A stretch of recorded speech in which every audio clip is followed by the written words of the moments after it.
क्या हो अगर हमारी हर इच्छा, हमारे सारे डर और यहां तक कि किसी आत्मा के होने की जो हमारी सबसे गहरी उम्मीद है, वो सिर्फ एक बायोलॉजिकल ग्लिच हो? मतलब एक ऐसा भ्रम जो सिर्फ हमारी त्वचा की भौतिक बनावट से पैदा हुआ है। सच में ये एक ऐसा विचार है जो सदियों पुरानी मान्यताओं की नींव पूरी तरह हिला देता है। हाँ। मतलब हम हमेशा से यही मानते आए हैं ना कि शरीर तो नश्वर है। हाँ, बिल्कुल। लेकिन हमारे भीतर कोई एक शाश्वत शुद्ध आत्मा है जो कभी नहीं मरती, जो हर अनुभव के केंद्र में है। हाँ, लेकिन आज की इस गहरी चर्चा में हम जिन स्रोत सामग्रियों को खंगाल रहे हैं, वे इस शुद्ध आत्मा के विचार को मतलब पूरी तरह से खिड़की के बाहर फेंक देते हैं। एकदम सही कह रहे हैं आप। आज हम अस्तित्व से जुड़े सबसे जटिल सवालों पर बात करेंगे। देखिए, एक तरफ तो पारंपरिक वेदांत का दृष्टिकोण है और दूसरी तरफ एक बेहद आधुनिक और कट्टर विश्लेषणात्मक ढांचा है, जिसे हमारे स्रोतों में एपी फ्रेमवर्क कहा गया है। और ये समझना बहुत जरूरी है कि हमारा मिशन आज मतलब किसी एक पक्ष को सही या गलत साबित करना नहीं है। बिल्कुल नहीं। बल्कि हमें बस ये देखना है कि ये स्रोत शरीर, अहंकार, मृत्यु और सच्ची स्वतंत्रता की प्रकृति को कैसे खोलकर रखते हैं। हाँ, और ये चर्चा सिर्फ कोई हवाई दार्शनिक बात नहीं है। ये सीधे तौर पर इससे जुड़ी है कि हम मतलब इंसान रोजमर्रा की जिंदगी में तनाव या एक अजीब से अधूरेपन से क्यों जूझते हैं। सही बात है।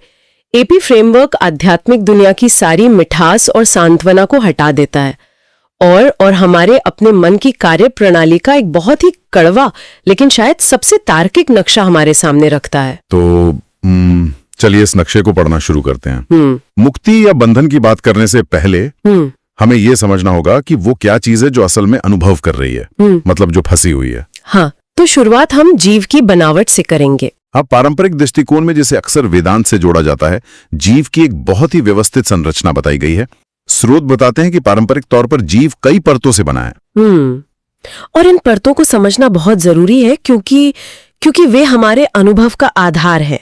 पारंपरिक मॉडल के अनुसार सबसे बाहर हमारा भौतिक शरीर है। ठीक है। इसके बाद 5 कर्मेंद्रियां आती हैं, जैसे हाथ, पैर, वाणी, जिनसे हम काम करते हैं। फिर 5 ज्ञानेंद्रियां हैं, जैसे आंखें, कान, त्वचा, जो बाहरी दुनिया से जानकारी या डेटा इकट्ठा करती हैं। यहां तक तो बात बिल्कुल स्पष्ट है। ये सब तो मतलब हार्डवेयर जैसा लगता है। हाँ, हार्डवेयर ही है। लेकिन जो इसके अंदर का सॉफ्टवेयर है वो थोड़ा जटिल है। स्रोतों में मन, बुद्धि, चित्त और अहंकार का जिक्र किया गया। इन चारों को मिलाकर आंतरिक उपकरण कहा जाता है। मैं इसे थोड़ा आसान तरीके से समझाती हूँ। मान लीजिए मन एक प्रोसेसर है जो ज्ञानेंद्रियों से आने वाले कच्चे डेटा को ग्रहण करता है। अच्छा, प्रोसेसर। हाँ, और चित्त हमारी स्मृतियों का बैंक है, जहां जहां हमारे सारे पिछले अनुभव जमा होते हैं। बुद्धि वो तर्कशील हिस्सा है जो इस डेटा का विश्लेषण करके फैसले लेती है। और अहंकार? अंत में आता है अहंकार, जो इस पूरी प्रक्रिया पर मैं और मेरा का ठप्पा लगाता है। और पारंपरिक मान्यता ये है कि इस पूरी मशीनरी के पीछे एक शुद्ध आत्मा मौजूद है, जो इस पूरे रथ को चलाने वाली असली शक्ति है। मतलब ये एक बहुत ही आरामदायक मॉडल है। जैसे एक कार है, उसके बहुत सारे पुर्जे हैं और अंदर एक असली ड्राइवर बैठा है जिसे बस खोजना है। बिल्कुल, बहुत ही सुरक्षित महसूस होता है ये सुन के। लेकिन यहाँ जहाँ ईपी फ्रेमवर्क की बात आती है, पूरी कहानी ही पलट जाती है। ईपी फ्रेमवर्क इस कार के भीतर बैठे किसी भी शुद्ध आत्मा या रहस्यमय ड्राइवर के विचार को पूरी तरह से नकार देता है। हाँ, वो कहता है कि ऐसा कोई ड्राइवर है ही नहीं। इसके अनुसार ये जो हमारी इंद्रियां हैं, जो बुद्धि है, जो चित्त है, वे सब सिर्फ न्यूट्रल टूल्स हैं, तटस्थ उपकरण। कोई ब्रह्मांडीय शक्ति नहीं है। असली खेल तो पूरी तरह से अहंकार का है।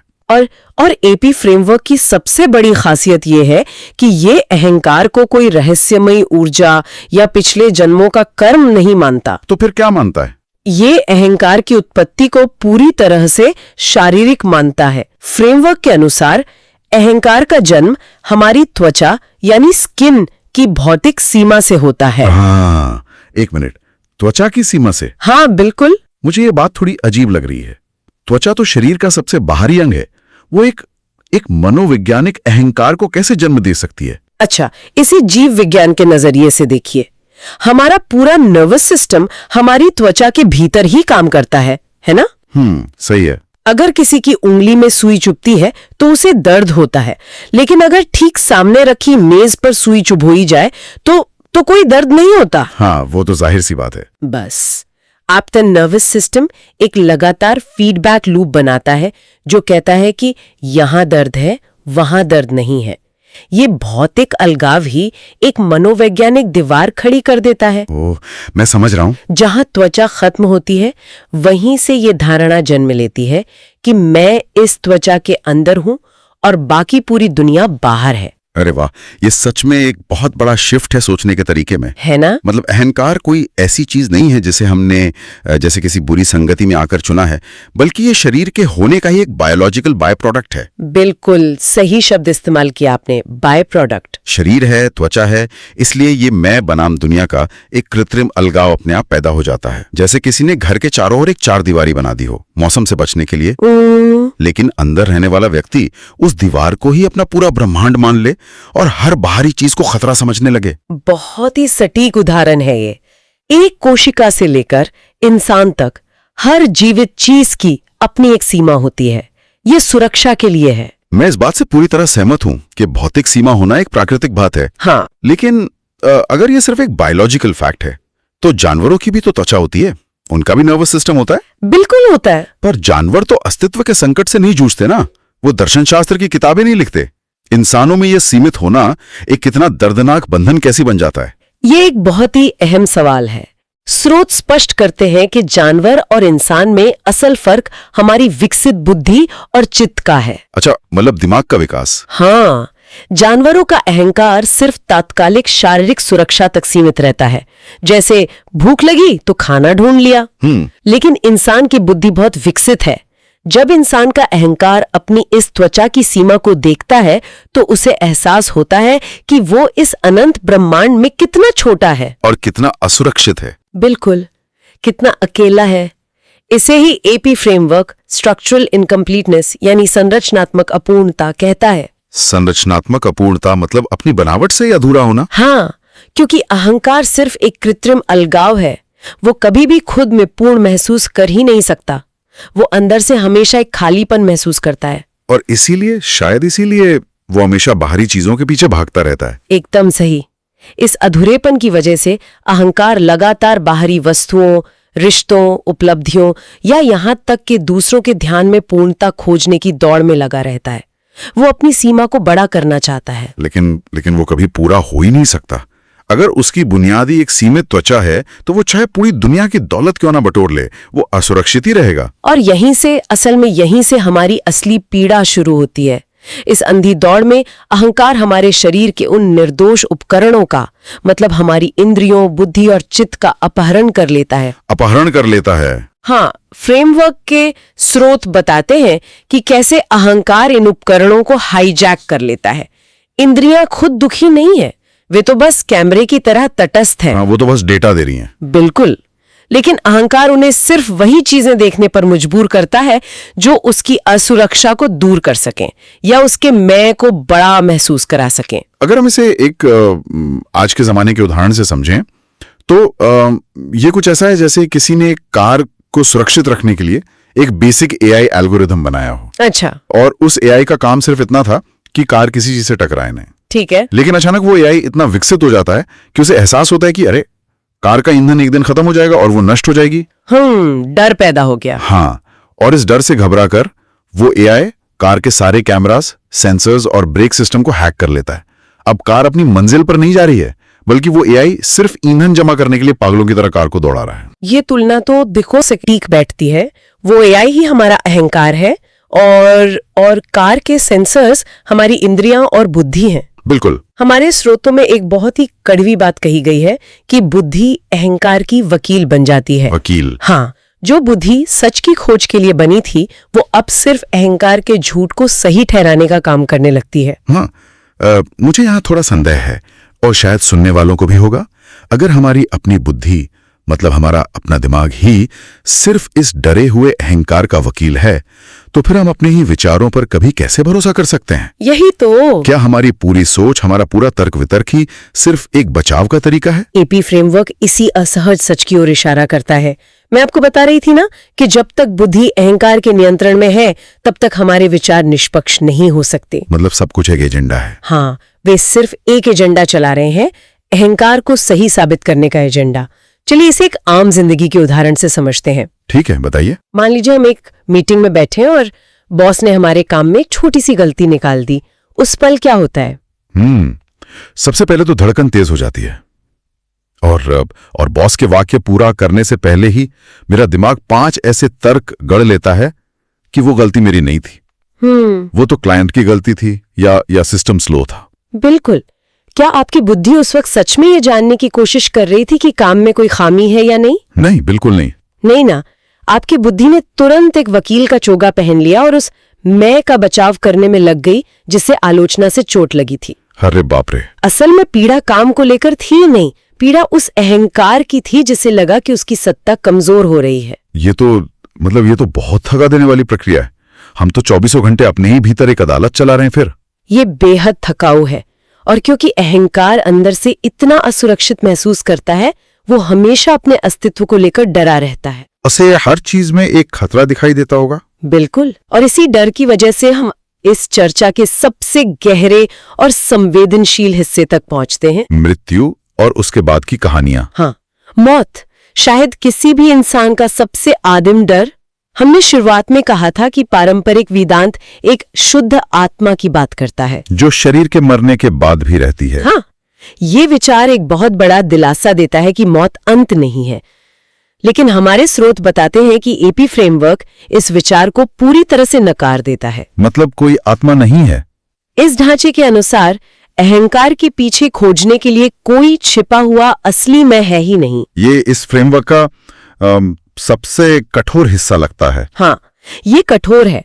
पारंपरिक मान्यताएं हमें एक सांत्वना देती हैं कि कार भले ही कबाड़ में चली जाए, लेकिन ड्राइवर सुरक्षित बाहर निकल आएगा और किसी नई कार में बैठ जाएगा। बिल्कुल।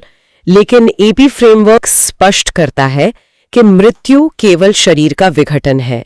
और जरा याद कीजिए, हमने पहले क्या बात की थी? अहंकार कहाँ से पैदा हुआ था? त्वचा की सीमा से, उस नर्वस सिस्टम के फीडबैक लूप से। सही। तो जब शरीर ही नहीं रहा, वो भौतिक सीमा ही विघटित हो गई, तो वो अहंकार कैसे बच सकता है जो उस सीमा की बुनियाद पर टिका था? मतलब शरीर के जाते ही अहंकार भी पूरी तरह समाप्त हो जाता है। हाँ, फ्रेमवर्क के अनुसार मृत्यु के बाद कोई चेतना, कोई साक्षी या कोई आत्मा शेष नहीं बचती जो वापस आकर कोई रिपोर्ट दे सके। जो खत्म हो गया वो हमेशा के लिए खत्म हो गया। हमेशा के लिए। ये बात सच में बहुत उग्र लगती है। मतलब अगर कोई आत्मा नहीं है जो यात्रा करती है तो फिर पुनर्जन्म का क्या? क्या एपी फ्रेमवर्क ये कह रहा है कि पुनर्जन्म और मृत्यु के बाद जीवन की हमारी सारी महान दार्शनिक अवधारणाएं असल में उसी डरे हुए अहंकार का अपना सर्वाइवल प्लान मात्र हैं? बिल्कुल। क्या ये सब सिर्फ मौत के खौफ से गढ़ी गई कहानियां हैं? फ्रेमवर्क बिल्कुल यही तर्क देता है। देखिए, सवाल ये है कि पुनर्जन्म किसका होगा? ये सवाल कौन पूछ रहा है? क्या कोई शुद्ध निर्लिप्त चेतना ये सवाल पूछ रही है? नहीं, वो तो सवाल पूछेगी नहीं। सही कहा। ये सवाल वही अहंकार पूछ रहा है जो अपनी समाप्ति से खौफजदा है। वो जानना चाहता है कि मेरे मरने के बाद मेरा क्या होगा। वो अपनी निरंतरता चाहता है, वो कल भी जिंदा रहना चाहता है। हाँ, एपी फ्रेमवर्क इस अहंकार को कोई झूठी सांत्वना नहीं देता। ये कहता है कि जो प्रश्न पूछ रहा है वो खुद एक भौतिक भ्रम है जो मृत्यु के पार नहीं जा सकता। तो मृत्यु के बाद क्या होगा? ये सवाल ही बेमानी है। एकदम बेमानी है। लेकिन अगर हम इसे स्वीकार कर लें तो क्या ये हमें एक अजीब सी शून्यता या निराशावाद की ओर नहीं धकेलता? ऐसा लग सकता है। मतलब अगर बचने के लिए कोई आत्मा नहीं है, कोई परलोक नहीं है, तो फिर धर्म और अध्यात्म का क्या अर्थ रह जाता है?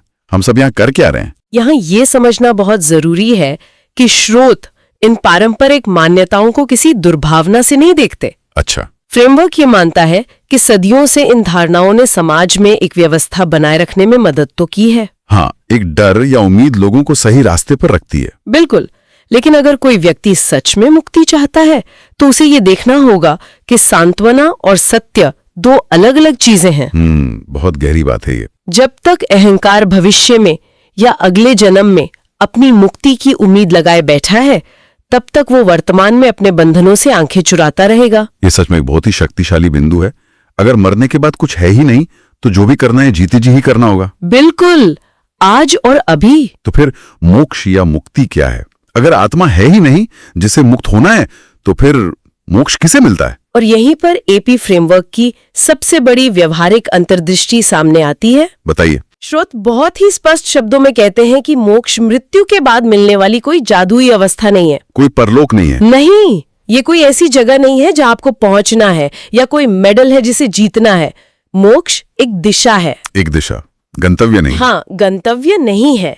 इसका मतलब है अहंकार का निरंतर, मतलब लगातार पतला होते जाना। पतला होते जाना मतलब उसका प्रभाव कम होना। बिल्कुल। जब तक शरीर जीवित है, अहंकार पूरी तरह से खत्म नहीं हो सकता। हाँ, क्योंकि शरीर की सीमा तो बनी रहेगी। सही बात है, भूख लगेगी, प्यास लगेगी, लेकिन ये जो अहंकार की मनोवैज्ञानिक पकड़ है, जो उसने बुद्धि और इंद्रियों का अपहरण कर रखा है, वो पकड़ ढीली हो सकती है।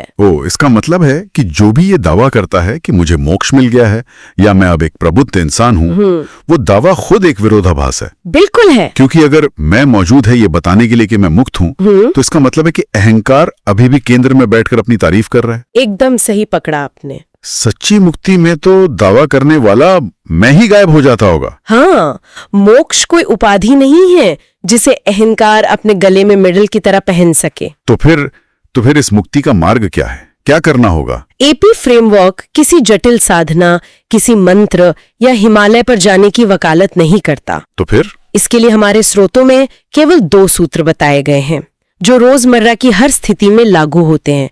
पहला है देखना यानी सीइंग, और दूसरा है संकल्प यानी रिजॉल्व। चलिए इन दोनों को थोड़ा गहराई से समझते हैं। ये देखना क्या है? क्या ये अपने विचारों पर ध्यान लगाना है? ये ध्यान लगाने से ज्यादा ना, पकड़ने की कला है। पकड़ने की कला? हाँ, अपने अहंकार को काम करते हुए पकड़ना। जब हम उसी बॉस वाले उदाहरण पर वापस जाते हैं, हाँ, जहां बॉस ने गलती निकाली थी। बिल्कुल। जब आलोचना हुई और आपके दिमाग ने तुरंत बचाव में तर्क गढ़ना शुरू किया, तो देखने का मतलब है उस पल में रुकना और अपनी बुद्धि को वकालत करते हुए रंगे हाथों पकड़ लेना। एकदम सही, बिना किसी जजमेंट के। मतलब ये नहीं कहना कि अरे मैं कितना बुरा इंसान हूं जो अपनी गलती नहीं मान रहा। बिल्कुल नहीं। क्योंकि अगर मैंने खुद को बुरा कहा तो वो भी तो अहंकार ही है ना, जो खुद को नीचा दिखाकर एक महान और आत्म आलोचक इंसान बनने का नाटक कर रहा है। हाँ, अहंकार बहुत चालाक है। वो आध्यात्मिकता का रूप भी ले सकता है। देखने का अर्थ है पूरी ईमानदारी और तटस्थता के साथ बस इतना स्वीकार करना कि ओह देखो, मेरा मन इस आलोचना से बचने के लिए कैसे बहाने बना रहा है, बिना किसी व्याख्या के। हाँ, बस उस तंत्र को काम करते हुए देखना। और जब हम ये कर लेते हैं, तब दूसरा सूत्र आता है संकल्प। संकल्प यानी ये चुनाव करना कि अब मुझे इस वकील की दलीलें कोर्ट में पेश नहीं करनी है। हाँ, सिर्फ देखना अकेला काफी नहीं है। देखने के साथ हमें हर बार ये चुनाव करना पड़ता है, ये इरादा करना पड़ता है कि इस बार मैं अपने इस झूठे केंद्र को नहीं बचाऊंगा, चाहे वो कितना भी असहज क्यों न लगे। बिल्कुल। बार बार, हर दिन, हर छोटी बड़ी घटना में अपने अहंकार के विघटन को चुनना ही असली साधना है। तो क्या होता है ऐसा करने से? जब अहंकार खुद के झूठ को बिना किसी बचाव के देखता है ना, तो वो क्षण भर के लिए कमजोर पड़ जाता है।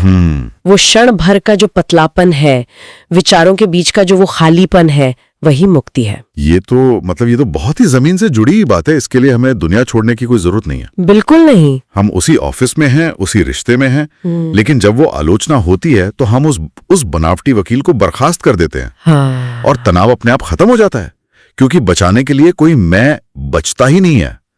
काम पूरा होता है, लेकिन वो मनोवैज्ञानिक बोझ नहीं रहता। बहुत खूब कहा आपने। अगर हम इस पूरी चर्चा को एक बड़ी तस्वीर से जोड़कर देखें, तो मुक्ति जीवन भर चलने वाली एक ईमानदार लड़ाई है। हर पल की जागरूकता। हाँ, ये समझना है कि हमारी इंद्रियां और बुद्धि इस जीवन का अनुभव करने के बेहतरीन उपकरण है। जब तक अहंकार इन पर कब्जा करके इन्हें अपने डर का साधन बनाए रखता है, तब तक हम सिर्फ एक डरे हुए जानवर की तरह जीते हैं। लेकिन जब देखना और संकल्प के माध्यम से अहंकार की पकड़ ढीली पड़ती है, तो यही उपकरण इस ब्रह्मांड के सौंदर्य को पूरी तरह से अनुभव करने का माध्यम बन जाते हैं। तो आज की इस विस्तृत चर्चा से जो एक बहुत ही स्पष्ट और शायद थोड़ी असहज तस्वीर उभर कर आती है, वो ये है कि हमारी सारी उलझनें इस एक बुनियादी भौतिक सच्चाई से शुरू होती हैं कि हम त्वचा की एक सीमा के भीतर कैद हैं। बिल्कुल। इसी शारीरिक सीमा से वो अहंकार जन्म लेता है, जो जीवन भर बाहर पूर्णता खोजता रहता है। और इसी अहंकार के बचाव में हमारी बुद्धि लग जाती है, हमारे विचार लग जाते हैं। हाँ, यहाँ तक कि मृत्यु से बचने के लिए पुनर्जन्म और पारलौकिक दुनिया की कहानियां भी इसी के सर्वाइवल मैकेनिज्म का हिस्सा हैं। इस बात को एपी फ्रेमवर्क हमें एक बहुत ही निर्मम सच दिखाता है कि जब शरीर खत्म होगा तो ये अहंकार भी पूरी तरह मिट जाएगा, कोई रिपोर्ट देने वाला नहीं बचेगा। बिल्कुल। और सबसे बड़ी बात जो आज हमने समझी वो ये है कि सच्ची स्वतंत्रता भविष्य के किसी मोक्ष में नहीं है, वो इसी क्षण में मौजूद है। हाँ, अपने आप को, अपनी प्रतिक्रियाओं को, अपने बचाव के तरीकों को रोजमर्रा के जीवन में रंगे हाथों पकड़ने में है। सही बात है। अक्सर ऐसा होता है कि हमें बहुत भारी तनाव या असुरक्षा महसूस होती है, तो अगली बार जब ऐसा हो तो ये याद रखना बहुत मददगार हो सकता है कि ये दुनिया का अंत नहीं है। ये सिर्फ हमारे भीतर का वो कृत्रिम एआई है जो अपनी ऊर्जा खत्म होने के डर से शोर मचा रहा है, और हमें उसके इस शोर को गंभीरता से लेने की कोई जरूरत नहीं है। हम बस उसे चुपचाप देख सकते हैं। यही देखना और बिना बचाव के खड़े रहने का साहस ही हमें उस व्यर्थ की पीड़ा से आजाद कर सकता है जो हमने खुद अपने लिए गढ़ रखी है। आज की चर्चा ने सच में सोचने के तरीके को एक नया आयाम दिया है। हमने उन भारी दार्शनिक धारणाओं के पीछे छिपे हुए उस डर को छुआ है जिसे अक्सर अध्यात्म के पर्दे से ढकने की कोशिश की जाती है। बिल्कुल, ये एक बहुत ही जरूरी बातचीत थी। तो इस गहरी चर्चा को यहीं विराम देते हैं, लेकिन जाने से पहले एक विचार है जिस पर हम सबको गौर करना चाहिए।